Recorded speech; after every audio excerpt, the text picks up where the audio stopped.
est une période cruciale pour le développement de l'individu. L'on acquiert des connaissances, des compétences et des valeurs qui nous sont propres. Honorables membres du jury, mesdames et messieurs, camarades orateurs, je ne saurais commencer mon discours pour vous présenter les salutations les plus distinguées.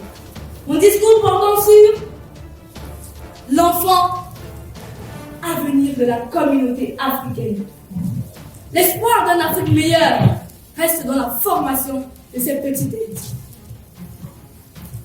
Un auteur africain affirme, je cite, « L'enfant est la richesse de la maison. La société a mis l'enfant au centre d'un mariage heureux et prospère. » Donc en présentant ceci comme la génération de leaders et d'innovateurs d'avenir.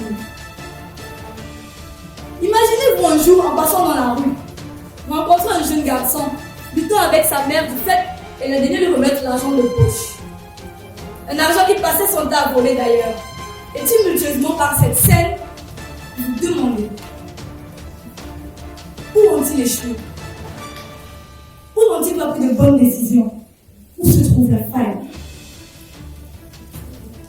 Donc on dira le comportement de cet enfant est celui d'un inconscient, d'autres celui d'un futur bandit, ou certains même un ingrat.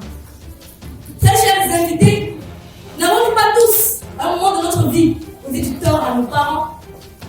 N'avons-nous pas incompris leurs bonnes décisions? N'avons-nous pas oublié de leur dire merci pour leur travail sans relâche? Si oui, avant d'essayer d'y remédier, la question reste à réponse personnelle. La rue est parsemée de jeunes dont l'avenir a été détruit et brisé depuis la naissance. Chers encadreurs, chers éducateurs, c'est à nous que revient la charge d'imprégner en eux de bonnes mœurs et de dire cette dépendance que venait imposer la société révolutionnaire. Nous sommes des Africains qui disent Afrique dit culture, qui dit culture, dit tradition. Ne restons pas dans le superflu des traditions barbares, mais valorisons cette culture dans le respect des règles de l'art à travers l'éducation et des avenirs. Soyons pour eux des modèles, des repères, car nous sommes les moteurs de leur échec et de leur réussite. Les enfants sont des livres que nous lisons et écrivons chaque jour. Le premier travail d'un parent, c'est d'éduquer dans toutes les circonstances. L'avenir d'une génération de leaders, c'est d'écrire en eux une belle mélodie pour obtenir un chant nouveau à travers une éducation de qualité.